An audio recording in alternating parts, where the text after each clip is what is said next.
It's not about torturing ourselves anymore.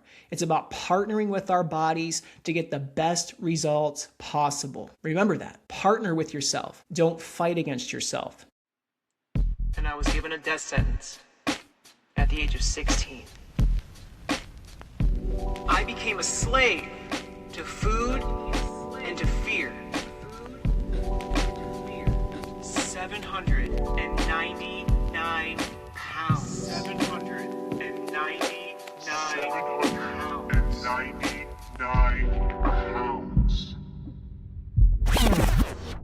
But here I am today, 600 pounds lighter. And I'm here to share my story with you to help you improve, to help you find your way, and to help you become a more motivated person. I'll be your inspiration. Here we go. Let's do this. He's been on the Today Show, The Doctors, in the National Enquirer, and in newspapers and magazines all over the country. Don't miss the 600 Pounds Down podcast featuring Justin Willoughby. This episode is a treat today because today we're actually going to be talking about the 40-year-old to 60-year-old, maybe even the 70-year-old who just can't seem to lose weight. The scale's not moving, their body's slowing down, they're losing muscle. I mean, if you're in that age range, you kind of know. I mean, think about it. You are probably thinking right now, man, I wish I had that bikini body back. I wish I had that six-pack that I see at the gym that guy has. I wish that, whatever it is. So many people walk around, they're like, man, I just wish I had this back. I just wish I had the ability. And truthfully, we're asking and we're coming to conclusion in the wrong way. You see, being fit beyond 40 is really an art. It's really a practice. It's really a new lifestyle. The body is not going to operate the same that it did when you were in your 20s. It's just not going to happen. But it can operate to the best that it can, to the fullest capacity, when you allow it to, when you do the right things.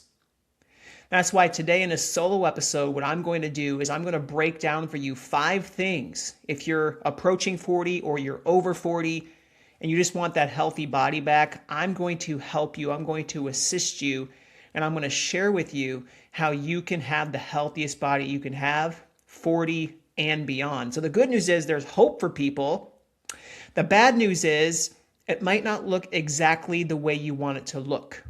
And that's actually not bad news, by the way. To your flesh it is.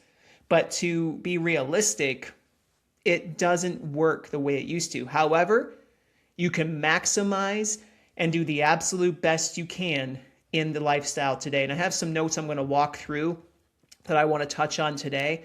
And really, guys, there's 5 steps. But I will say, if you find yourself in that 40 to 60-year-old duration or that age duration or range, you grew up, most of us, because I'm going to be approaching 40 here November. So I have my birthday coming up.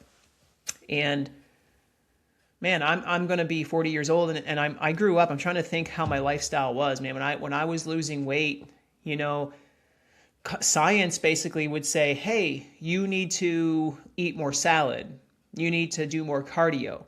You need to avoid the sugar. You need to avoid the fat, right? All the random so-called science that we've had back in the day. And really, it's funny because some of that has been really debunked. That ungodly amounts of cardio are not the best thing for people. The fat-free craze really isn't the best thing for people. So we're acknowledging now and seeing in science, man, it doesn't actually work the way we once thought. And I know some of us today, man, we're looking at this thing and we're like, well, I can't eat fat, or I can't touch that. I can't touch that. Like, no, calm down, hold the brakes. There's a lot of good that comes from fat, from healthy fat. There's a lot of good that comes from cardio, but maybe that's not the only thing you should be doing. If this is registering with you guys, I'm here today to hopefully encourage you and to instruct you and to help you become the best version of you, 40 and beyond, by giving you the 5 pointers I want to point out here in the next 20 minutes. All right. First and foremost, the scale. Let's take a look at that. The scale is a liar. And you might say, well, how do you know that? How can you say the scale is a liar? Well, the truth is most scales, they don't factor in everything you need to know about health and wellness. Does that make sense? You see a number. That's all you see on that scale. And rightfully so. But that number is made up of a variety of factors. It's made up of flesh. It's made up of fat. It's made up of water. And it's made up of muscle and bone and whatever else you have on. So the truth is, you see the number, but you're not really identifying what that number entails. Is that making sense? When I was losing around 600 pounds, I didn't care about all that stuff. But I will say this, looking back at it today and looking at it in the current situation I'm in, I'm like, man, when I see the numbers 220 or 215, I want to know, is that fat? Am I gaining? Am I actually gaining muscle? Or am I losing muscle and gaining fat? Like, I really want to know that stuff. Now, there are scales out there you can purchase, body composition scales. Not all of them are accurate. I'm not going to even put a name out there because I still haven't found one that I find the most accurate. But you can get something called an in-body scan completed at a facility that has them. InBodyUSA.com is the website. I do not endorse them. I do believe in them. They're probably one of the most, I would say, accurate tests out there to measure body composition. So get rid of your normal scale. Or if you do use it, don't die on that hill. Because women especially, you're weighing in and day out, and you're like, man, this is not moving. I'm not moving. But you have some things at play here. There's a lot of things that are going on. You have some metabolic differences that are happening, hormonal shifts that are happening within this age of 40 and on. You have some things that you weren't dealing with back in the day. And you have some thoughts about how to do the right thing to lose fat and get healthier that are not actually factual anymore. So we have to undo that button, and we have to hit the reset button on yourself and say, what do I need to do here? But I will say, when you stress over that scale, when you say, man, I can't lose weight. I can't, this isn't moving. Why am I not losing weight? And you stress yourself out. Guess what's going to happen? You release a hormone called cortisol, which spikes, and cortisol spikes create your body this fight or flight response that says, hold on to fat. You're stressed out. Whoa, famine, calm down. Like we need to hold on to everything.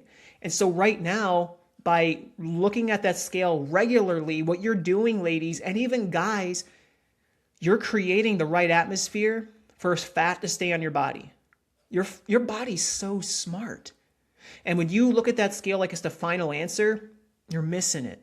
You're not going to succeed to the best of your ability.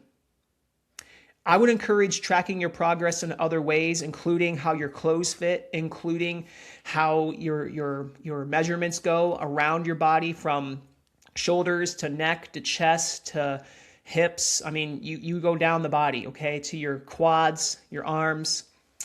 Measure all that and see how many inches come off if you're trying to lose fat. And if you're trying to gain muscle, guys, then guess what? You're going to try to measure how much muscle is being put on the body by measuring. And you'll tell if it's fat or not. How your clothes are fitting will tell you it's fat or not. In fact, 1 pound of fat takes up more room than a pound of muscle. So just know, if you're gaining fat, you're going to notice, man, this is a little more snug than I want it to be. And you'll know if it's muscle. I'll tell you, your body will just look different, okay? So don't fret over that so much. Just know that scale is not going to be your best friend at all times. In fact, it's going to tell you a bunch of lies, or it will be deceptive. You may be this weight, but you actually gained over the course of the month maybe a pound of muscle and lost 2 pounds of fat, and put on some healthy hydration as well, which comes from putting muscle on the body, by the way, because your muscles store a lot of water, and that's good for you. Don't think that it's bad. So yeah, there's a lot that goes into the scale, and I just want you guys to be realistic about that. Man, we don't want that to mess with our emotions. We don't want that to be unrealistic. It's so sad. I've coached so many women, especially. Men have a better, easier time, I should say, with this. But women tend to get really fixated on this, and they'll throw out a perfectly good program, perfectly good way of eating and exercising, all because the scale's not moving. But if they measure their body, they're losing like 3, 4, 5 inches here and there per month, which means their fat is melting and their body is restructuring. It's doing what it needs to do to become healthier. Just that weight doesn't come off yet. And that's okay. It will get smaller. There's only a matter of time till that fat continues to shrink. Your muscle kind of subsides when growth kind of slowly growing over time. But your fat begins to melt a little faster because more muscle on the body creates a better thermogenic effect to the body, which means you're going to burn more fat in a long run, in a resting state, and throughout life just living, because you have more muscle on the body. And the more muscle you have, guess what? The more fat you burn because your metabolism is higher. That's good. That's good. That's what you want. So put the muscle on the body. Don't be afraid, ladies especially. Don't be afraid of muscle on the body. Why? Because you're not going to get bulky. Hormonally, you are different than men. Your testosterone levels are not as high as men. So that means men put on more mass size. Women kind of, yes, they put on a little bit of size, but they don't necessarily put on the size like men would. They tone up more and get that nice feminine looking muscle. Unless women are really working hard, maybe even taking a hormone replacement.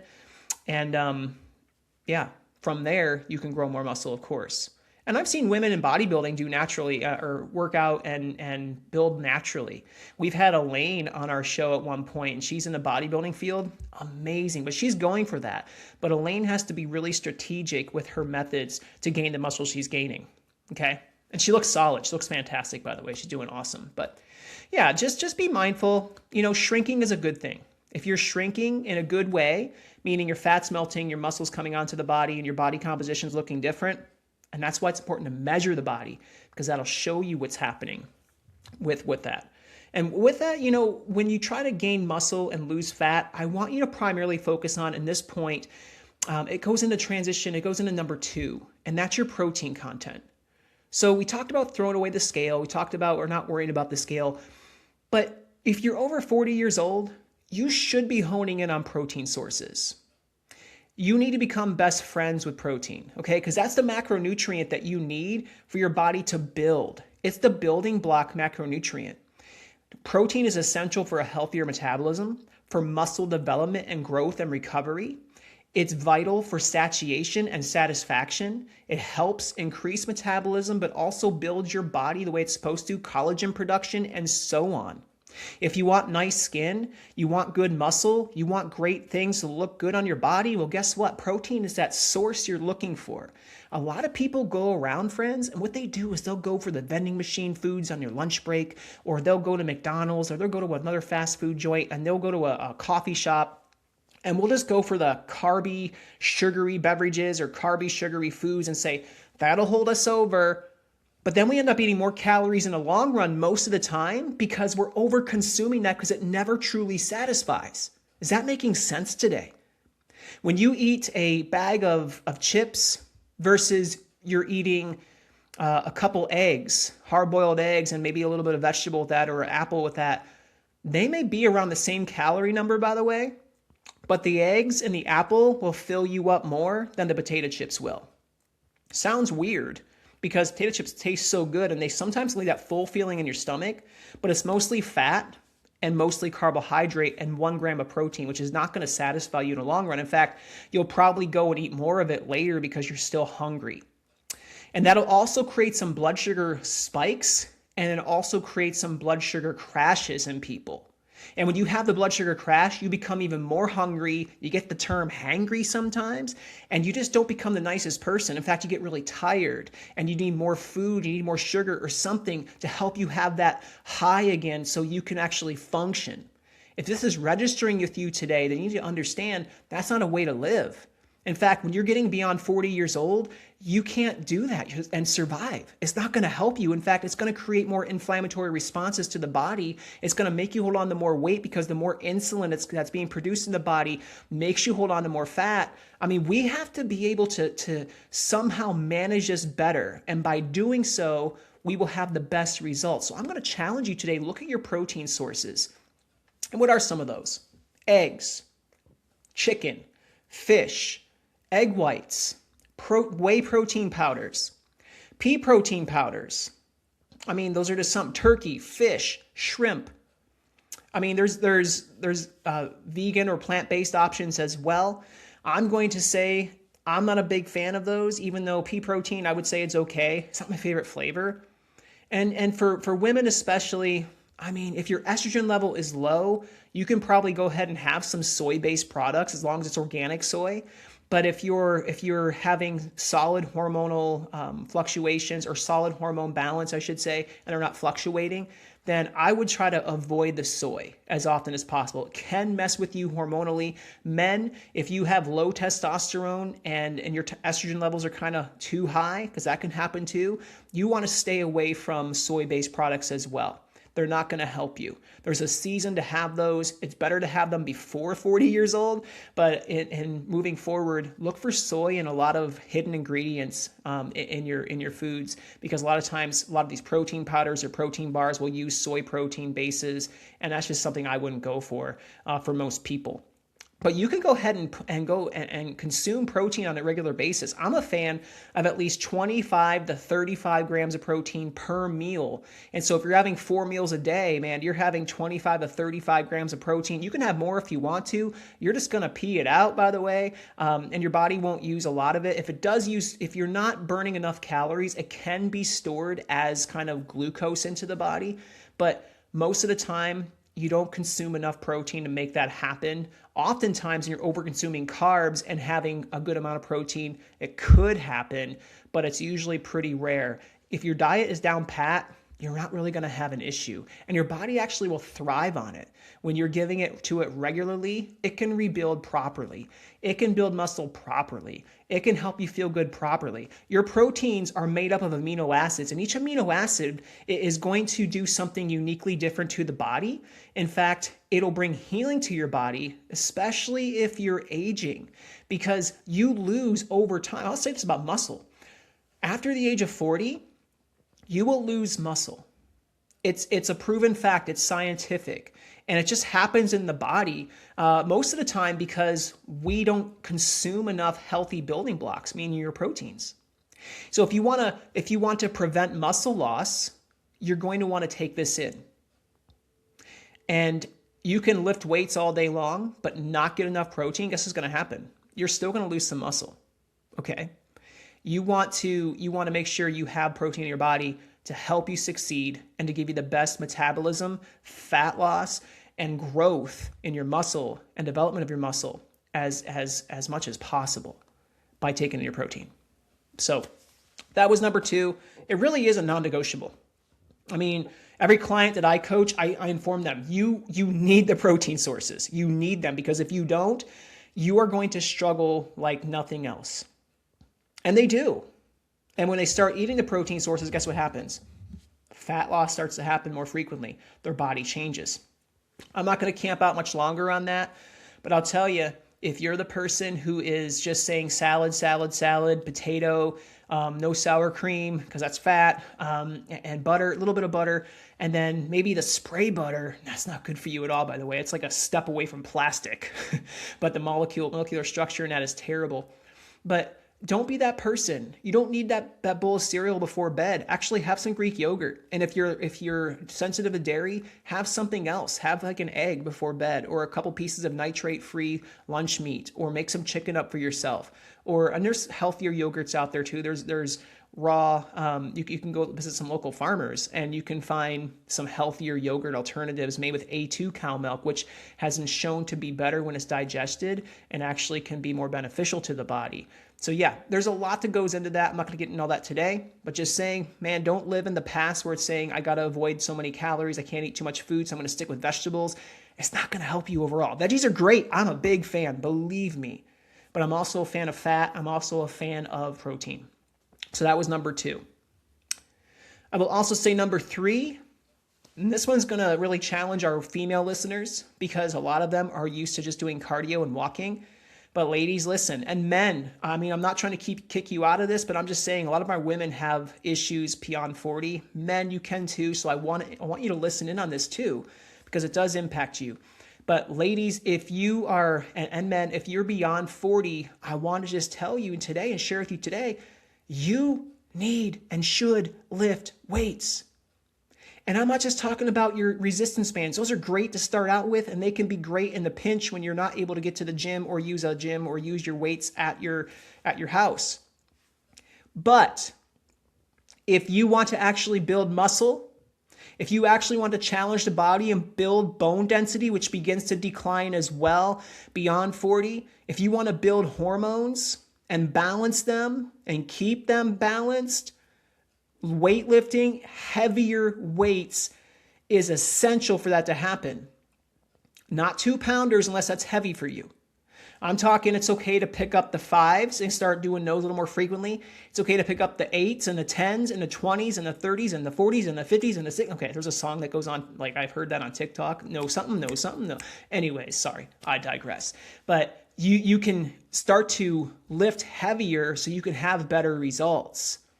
There's something that happens hormonally as well when you lift heavier. You challenge the body, and when you challenge the body, it has to somehow align. And when it aligns, you then begin to shift your hormones to try to align with it, which means balancing. Okay, so it's not the only answer to hormone fluctuation and balance, but it is a step in the right direction. And I'm going to encourage you today to start looking into heavier weights for that reason. And the other reasons would be increasing testosterone in men, still on the hormone section here, right?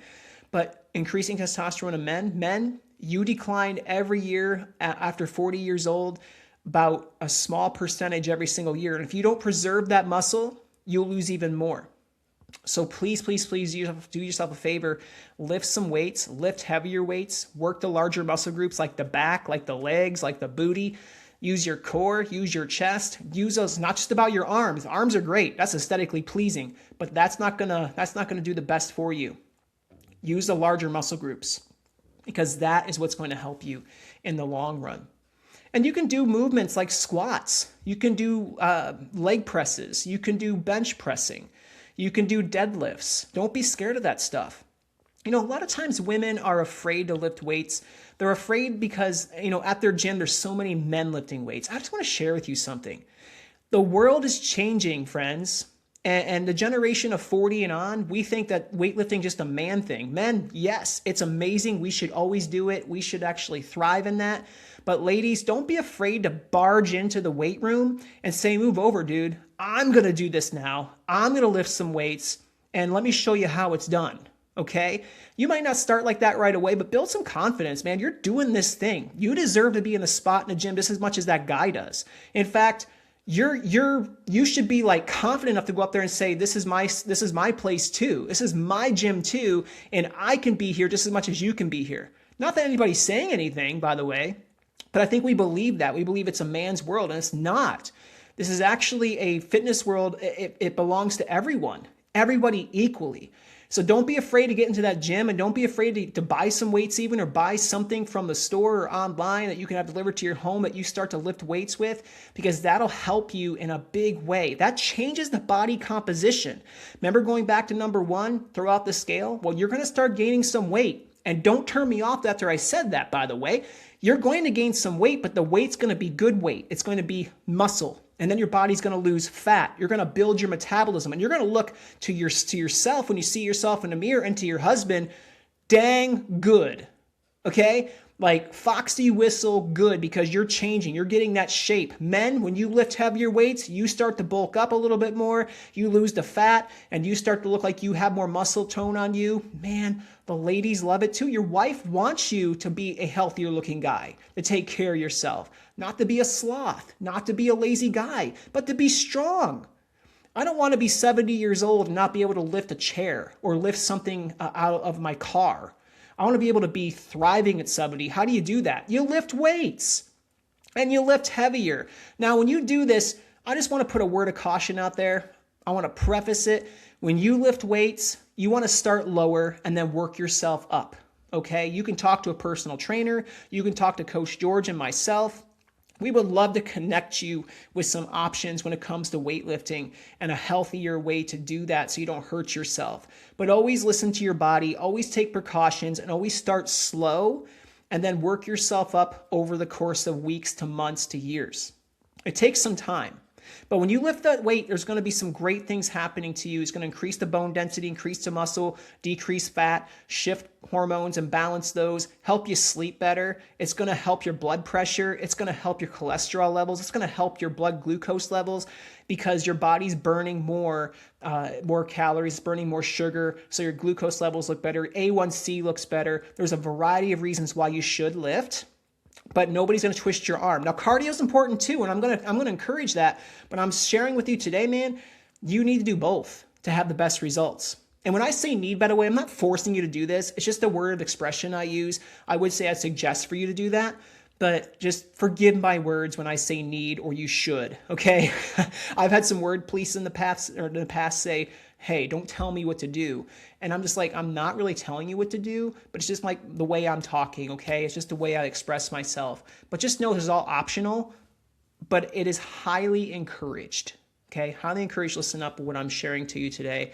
I mean, there's so much that goes into this. I have a ton of notes in front of me that I put together, and it's like, I don't want to hit on all that because I'm trying to keep this within 30, 40 minutes so you guys can listen to this and actually take something away from it. We do put plans together for people, by the way. So if you're interested, just reach out and say, hey, Coach George, Coach Justin, I want some coaching for a month or 2 or even 3. And I want to help you. I need some help with weightlifting. I need some help with this hormonal thing. I need some help with getting my fat off my body that doesn't require a GLP-1 injection. I'm going to tell you what. There's a way to do it, and it really works for so many people. We've seen it, and it's mind-blowing to me. It's like, if you just would have had this at the beginning, you wouldn't have the issue today. Okay? So let's move on. We've already touched on a lot of hormones, but I do want to be realistic with you. There's a couple things going on in your body as you age that prevents the scale from moving, and those are the hormone levels. And they are not helped. They are not balanced. And it doesn't help a person if we say, okay, things aren't moving, so I'm going to do harder cardio today. I'm going to run for 3 hours. I'm going to run for an hour hard. I'm going to get myself breathless. I'm going to get myself to a place where I'm tired and exhausted. I'm going to get up again and go for another run later today, because nothing's coming off my body. When you do that, you're putting your body under fight or flight. Okay? That's a high cortisol release. That's an increase in ghrelin and leptin hormones, which would be your hunger hormones and hunger cue hormones. Once those are aggravated because of the intense cardio that you did twice today, now you're going to get extra hungry and cranky. And then you're going to release adrenaline, which makes you more upset, more frustrated. You're going to hold on to more fat because now you're stressed and anxious. There's a lot that goes on with that. So it doesn't mean you have to go harder. In fact, if your hormones are kind of imbalanced, which a lot of times they are, if you're perimenopausal or you're going through menopause or you're actually postmenopausal, your hormones are all over the place right now. And by aggravating the body and telling it to do this, I'm going to make you do this, you're going to go crazy, you're going to have a problem over time. So treat your body with respect. I would not encourage anybody who has some imbalanced hormones to fast while working out. I would encourage 25 to 35 grams of protein about 30 minutes before you work out. And then when you work out, you're going to do steady state cardio like walking or incline walking, maybe some walk jogs or maybe some walk runs, but you're not going to do that to make you go crazy hard on exercise. You're going to get a casual workout in maybe 30 to 60 minutes. And you're also going to want to try doing some 30 minutes of weight training somewhere during the day, even 45 minutes. But you want to go a little heavier as you do that. That brings balance to the body. That helps your hormone fluctuations. That helps your body respond better, especially if you're going through some hormonal fluctuations in your life right now. Because forcing something is not going to help anything. Just FYI on that. Men, you guys, I'm like talking like I'm a woman right now. I'm not, okay? But as men, man, we can do better with fasted cardio than women can. We just need to go, we can do a 20-minute run and then we can lift some weights and be fine. If you're trying to lose fat, I'm going to encourage 30 to 60 minutes of steady state cardio with some sprints in there, here and there if you can. And then I would also encourage weight training 4 to 5 times a week, hitting each muscle group twice at least throughout the week. Okay, that's how you're going to see the best results. And there's other things you can do too, but that's just starting the process of it.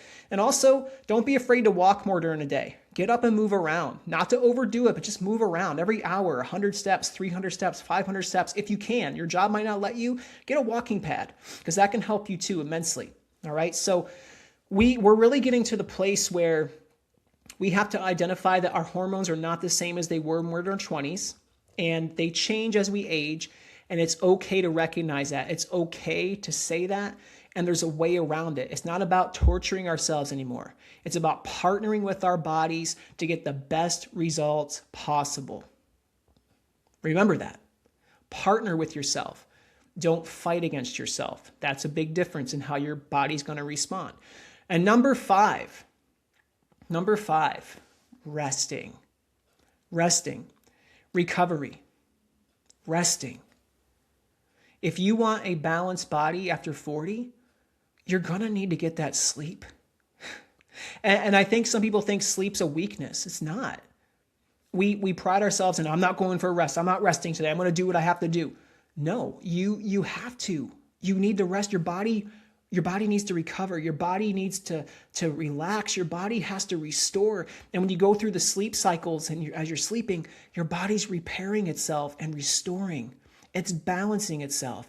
A lot of people, we're functioning on 4 to 6 hours of sleep. We're going to bed late at night because, man, we don't want to miss our favorite show. We don't want to miss those sports. We don't want to miss that.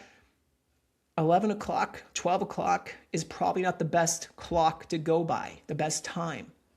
In fact, you have a natural circadian rhythm in your body, and there's a certain time where you're at your peak sleep window, that your body repairs itself in the middle of the night during certain hours as you're sleeping. And so your liver repairs itself at a certain time. Your heart's repairing itself at a certain time. Your body metabolizes better when you're sleeping. You do better when you have deep sleep, and you have REM sleep, when you have even light sleep. All those are necessary for the best results, for your body to heal, for your hormones to balance, for fat to melt, so you can have energy to do it the next day and exercise and eat healthy. And when you're not sleeping very well, what happens is your hunger hormones are all messed up. And so your hunger cues are like, oh, I'm hungry now. And you're actually not, but your body's kind of tricking you like you don't really need food right now. But because you're not balanced right now from lack of sleep, you're going to have to go eat something. And I'm more hungry. I crave carbs, man. When I'm like not sleeping well, my body wants carbohydrates everywhere, every day, all the time. And I just can't get full. And I'm pretty much like, I'm eating probably about 300-400 calories extra or more on the days I don't sleep very well. Not every time I don't sleep, but when I'm like really exhausted, it's easy to grab something else. It's easy to do that. So I'm going to encourage you after, when you lift weights, try to rest the body as well. You want to take about 36 to 48 hours between working that muscle group. So say you're working chest, you want to work it on Monday, but don't work it again until at least Wednesday. Give your body a couple days to repair. Give your body a couple days for the muscle fibers to repair. Give your body some rest in that area so you don't get an injury, and so you can actually grow and gain muscle properly. So rest between muscle groups, okay? A couple days. Work those muscles twice a week, but take some rest in between. Also, listen to your body. Some of us, we are approaching 50 or 60. Our body is more tired than somebody who's in their 30s and 40s. And so we have to listen, and we have to be okay with resting well, and maybe even taking a day off a week of exercising. It's okay just to chill and relax. Maybe not over-consume food, but maybe just focus on your steps that day. Maybe just focus on, recovery. Maybe take a Sabbath and talk to the Lord that day and just be like, you know what? I'm not going to exercise. I'm going to exercise my spirit today. I'm going to exercise my mind today. And there's so many options outside of exercising at the gym or at your home that you can do that bring benefit to the body, but you have to be willing to do it. And you got to be willing to say it's not lazy to take a day off a week. I'm going to challenge you today. Take a day off a week. And you can take an active rest day if you want to, like go for a mile walk, just casual pace, or 2 miles, but casual pace, not an exercise pace. The move the body pace is fine. Or go for a little bike ride. Go for a stroll with your family. And just go have some fun. Maybe do some stretching exercises instead, where you can move the body that way. You don't have to go hardcore or do the exercises every single day to get the results. In fact, your body does better when you take one day off a week at least. And some people need 2. You have to listen to your body, and it's not bad. The biggest thing you can do to help your body in the midst of not exercising for those 1 or 2 days is simply to say, I'm going to be careful with my food even more today. You might want to lower your carbohydrate consumption on those days, but not too much. That's another thing we get in trouble with. We lower carbs to almost like 0 to 20 or 30. That's not going to help your body after 40 years old. In fact, it stresses the body out. When you don't get enough carbohydrates, your body will convert your proteins into carbohydrates and glucose to the body. It's called gluconeogenesis. It's for some people in a body that's already stressed, that's not helpful. Okay, it's actually more stress on the body. So guys, I gave you 3 things today to consider after 40 years old to become a healthier person. You can do what you want with this, but I'm going to say your best life is yet to come, but you have to adapt a little bit to it. You're not going to operate the same as those 20-year-olds. I see 20-year-olds at the gym all the time running hard. Their bellies are flat. Their muscles are huge. They're looking great. And I'm sitting here 39, almost 40, like that used to be, well, I never was like that actually, but that's something I could somehow get to maybe. But today I'm more focused on longevity. I'm focused on having a better quality of life. I'm focused on being strong. I'm focused on living the longest I can live as God allows me to live. I'm focused on being an example to people. And I'm focused on just normalcy. I want to make fitness normal. Coach George wants to make fitness normal. It's part of our act of worship and response to the Lord. It's part of our lifestyle. The new normal should not be sitting down watching your favorite show every night and skipping your exercise or eating at your TV and just eating whatever you want. That is killing you, and it's imbalancing your hormones. It's making you the worst version of you. It's making you fat, and it's making you tired, and you wonder why can't I become healthier? Why do I feel this way? You have to stop the insanity first. All right. That's all I have for you today. I hope it blessed you. I hope you have some great knowledge here. If you need more information, join the Facebook group, man, the private Facebook group, 600 Pounds Down. We're here to help. We're here to help you and motivate you and inspire you. We're here with answers, and we're here realistically just to serve you. We're here to be a voice of reason and a voice of truth to you. Remember, you can do this.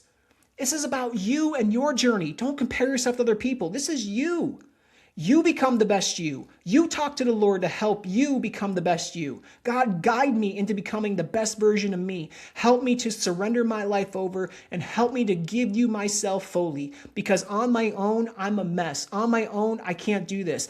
On my own, I compare myself to everybody else. On my own, I'm unhappy with my body. But I know you created me in your likeness and image, and I'm here to serve you and worship you with my body. I give you my body as a living sacrifice, holy and pleasing to you. Please do with it what you must do with it, and help me and guide me and navigate me to have self-control and to have a desire to please you with the gift that you've given me, and that's the body that you've given me. In Jesus' name, it's that simple. All we have to do is ask, and He's present. I love you guys. We're here for you, 600 Pounds Down. We love you, and we'll catch you next time on this podcast.